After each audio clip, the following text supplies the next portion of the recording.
paglalakbay ng inyong diwa. Pagsaksi sa mga pangyayaring hindi mo sukat akalain.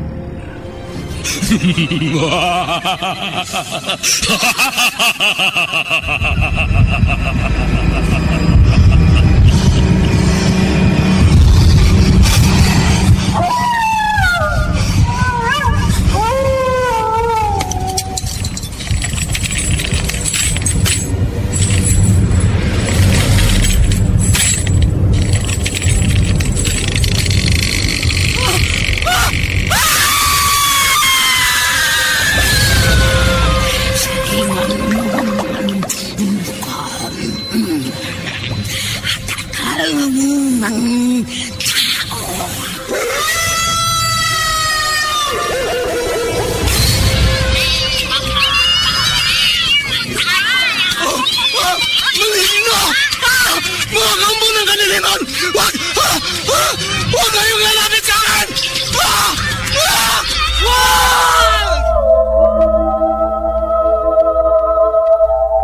Mga kababalaghang hindi kayang tanggapin ng inyong isipan, nagaganap tuwing sasapit ang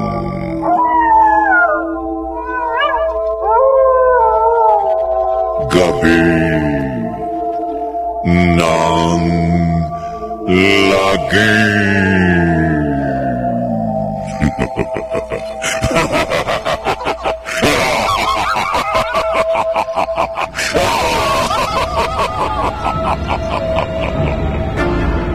Pinagsamang produksyon ng DZRH at Star City.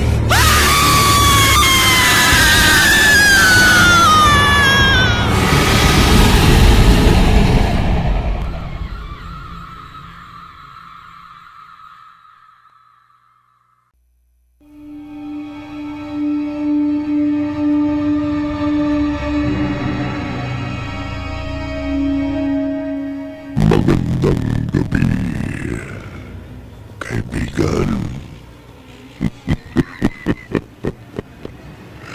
Kagabi,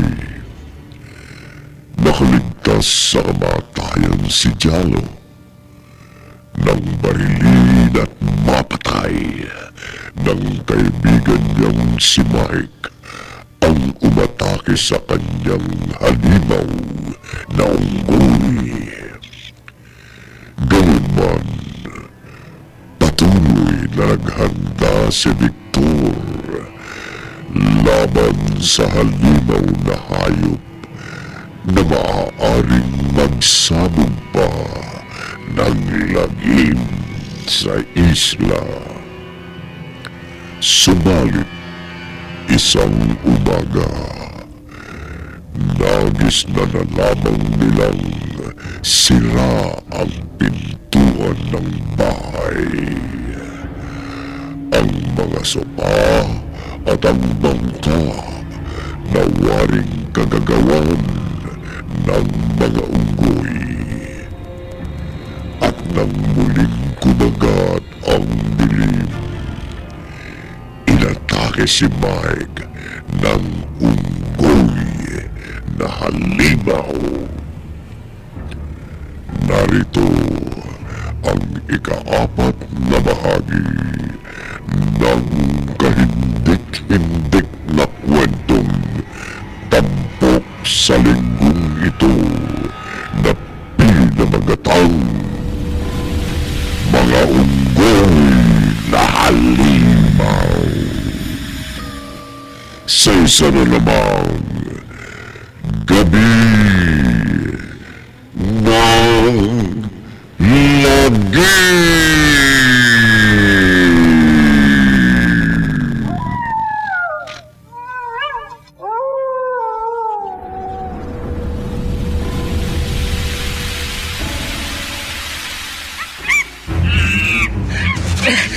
Hindi mo ba ibabaw na bang ang ngipin mo sa liig ko, Master Monkey? Hindi mo masasakmal ang aking lalamunan. Ang baril ko. Nabitiwan ko sa pakipagbuno sa halimaw na unggoy. Nawala. Mark! Nawala lang. Tulungan kita! Tagilid ako. Tulungan kita, Mark! Iniligtas ni kita, Mike! Pagkahuginip ako ng pagkambala sa halimaw na hayop na yan! Bro! Huwag kang patatalo sa kanya! Bilisan niyo pagtulong sa akin! Jalo, Rio! Nangihina na ako sa pakikipagbuno sa halimaw na ito. Jalo!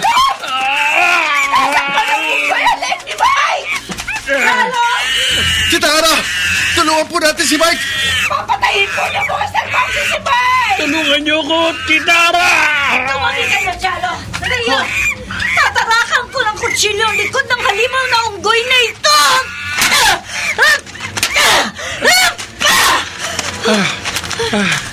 Kitara, salamat po. Napatay niyong halimaw na unggoy. Ligtas ka na, Mike. Kung hindi niyo po ako natulungan, malamang napatay na ako ng halimaw na unggoy.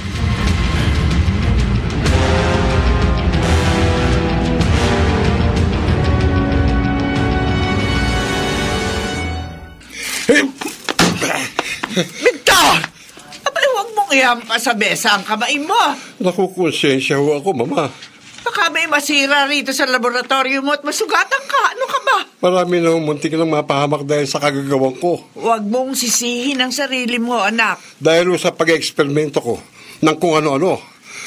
Nagtapon ako ng mga basurang kemikal sa gubat. Mga kemikal na maghalo-halo ay nagkaroon ng masamang epekto sa mga hayop, na naging dahilan para magkaroon ng mga unggoy na pambihirang bangis na mistulang halimaw na umaatake sa mga tao. Ganun nga kaya, Victor? Hindi umaring magkamali ang teorya ko, Mama. Anak, totoo man ang hinala mo. Wala na tayong dapat pang ikabahala. Napatay na ang 3 halimaw na unggoy. Hindi ho tayo nakatitiyak. Na 3 lamang ang naapektuhan ng mga basurang kemikal na itinapon ko. Maaari yung may iba pang hayop na maging halimaw. Baka nagtatago lang at anumang sandali maaaring umatake sa atin.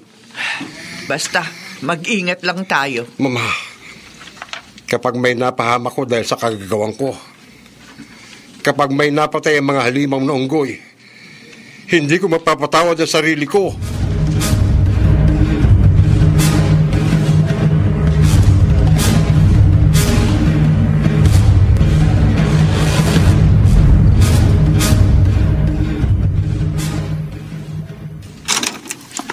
Manang Rina, saan po kayo pupunta? Magtatapon ako ng basura sa likod bahay, Al. Tutulungan ko na po kayo. Naku, wag na. Magaan lang naman itong mga basurang itatapon ko eh. Hayaan nyo na pong tulungan ko kayo. Dahil wala naman po ako may tutulong kina Mami at Ate Lady sa kusina eh. Oh, sige, ikaw na nga bahala. Ako na po magbibit-bit ng isang plastic ng basura. Oh, ayan.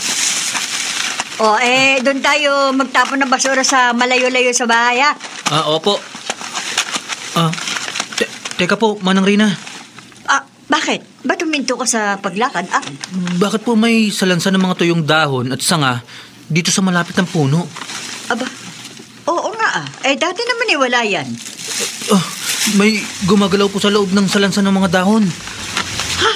Aba, oo nga, Al. Manang Rina, hindi po kaya ang gumagalaw sa loob ng salansan ng mga dahon ay ang mga halimaw na unggoy?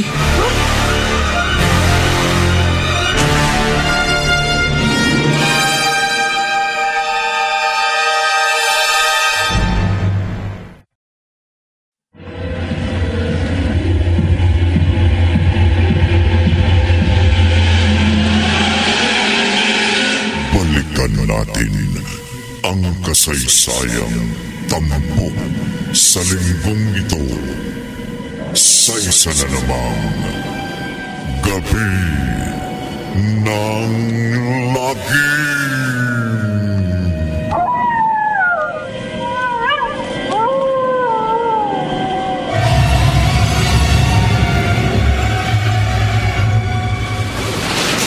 Jalo, kawawa naman ni Mike. Oo nga po, Tita Ara. Medyo malalim ang sugat sa leeg niya na nasakmal ng hayop na halimaw na yun. Kaya nga po, pinagpahinga na lang natin siya sa bahay. Binantayan na lang siya ni Rio. Hindi na natin siya isinama sa pagkuha ng gasolina rito sa bangka. Mabuti may gasolina pa rito. Oo nga po, Tita.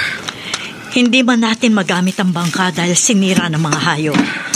Gaya ng utos sa atin ni Kuya Victor, gagamitin natin ang gasolina laban sa mga halimaw na unggoy.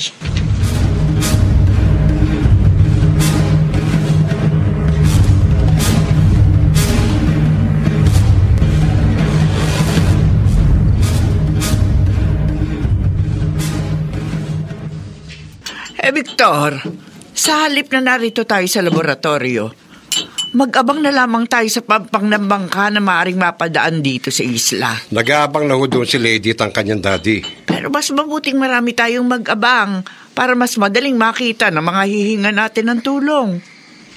Samahan niyo na ho ang mag-ama sa pampang, Mama. At tatapusin ko ang ini-eksperimento ko.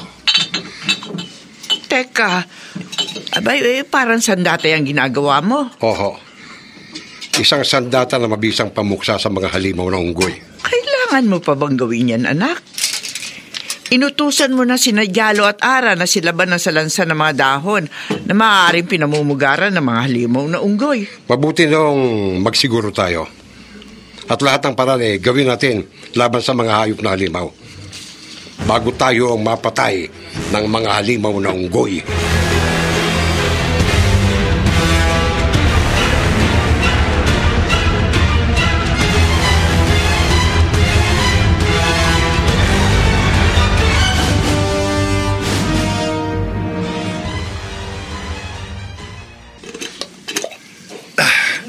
Tita Ara, nabuksan ko na po ang galon ng gasolina.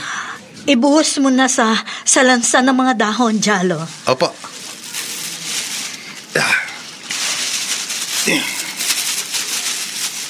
Ngayong nabuhusan mo na ng gasolina ang salansa ng mga dahon, medyo lumayo tayo rito. Halika. Opo, Tita Ara.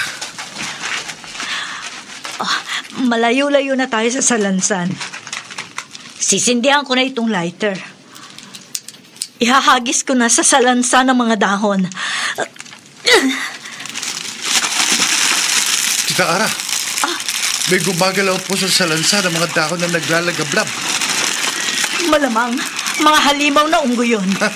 Sana po, mamatay na lahat ang mga monster na hayop. Dapat, Jalo. Kapag may nakaligtas pa sa mga halimaw na unggoy, malamang nagantihan nila tayo.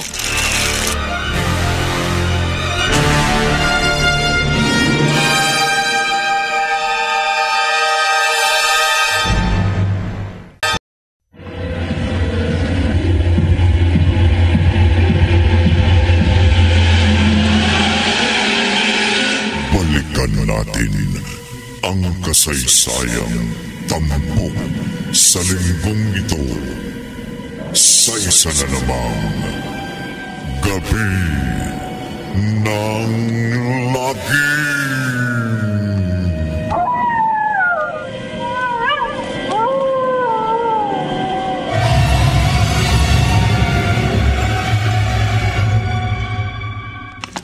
Ano ka mo, Victor? Lalabas ka ng bahay? Kailangan ho, Mama. Para mabantayan ko kung sakaling may halimaw na hayop na magtatangkang pumasok ulit dito sa bahay. Pero bakit ikaw pa? Sino ang utusan ko? May sugat sina Jalo at Mike. Di yung asawa ng kapatid mo. Ayaw humpayagan ni Ara si Leo na lumabas ng bahay sa gabi. Mahina raw ang loob ng bayo ko. Kaya sa mag-away sila mag-asawa, ako na lamang daw magbabantay sa labas. Sinilaban na ni Jalo at Ara ang salansa ng mga dahon na hinihinala nating pinamumugaran ng mga halimaw na hayop. Gusto kong masigurong kaligtasan natin lahat. Kung hindi na kita mapipigilan, Victor, basta, mag-ingat ka na lamang. Oo, Mama. Huwag ko kayong mabahala. Hanggat hawak kong sandatang inimbento ko, hindi ako kayang patayin ng mga halimaw na unggoy.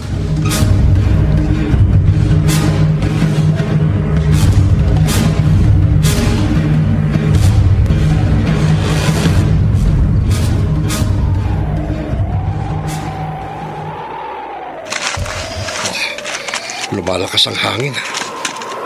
Pero kahit umulan, patuloy ako magro-ronda sa paligid ng bahay para masiguro kung walang halimaw na hayop na maaaring makalapit at makapasok sa bahay namin. May gumapang palabas sa likod ng puno. Tama ang hinala ko. May buhay pang halimaw na unggoy. Sige, halimaw na unggoy. Lumapit ka pa. Atakihin mo ko. Hindi kita uurungan, halimaw na hayop. Bago mo kumatake, tigman mo ang bagsik ng inimbento kong sandata. Ayun. Patay agad ang halimaw na unggoy. May mga halimaw na hayop pa sa likuran ko. At sa tagiliran ko. Napaliligiran ako ng maraming halimaw na unggoy. Atakihin nila ako.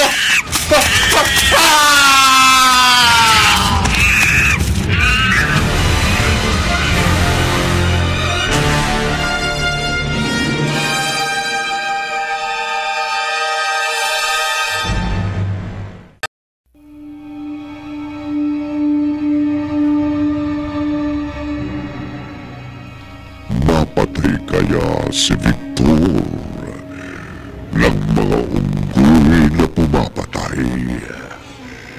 Hindi na kaya magwakas ang pagsasabog ng lagim ng mga halimaw na unggoy? Pakinggan bukas ng gabi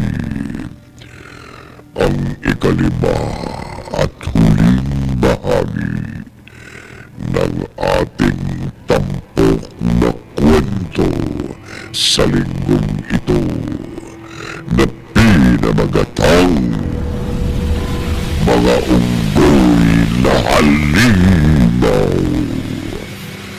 Sa isa na namang gabi ng lagi.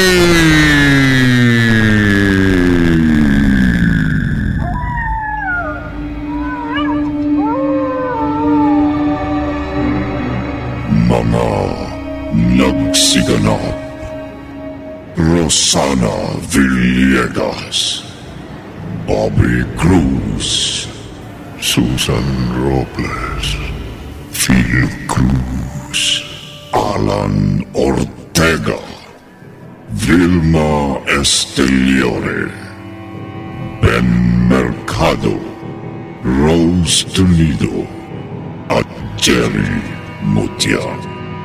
Naglapat ng tunog: Bernie Bascal. Musika: Boboy Salonga. Supervisyong teknikal: Eric Lucero at Bong Moyar. Sa panulat ni Orly Aquino. Sa direksyon: Dante Castro. Gabi ng Lagi.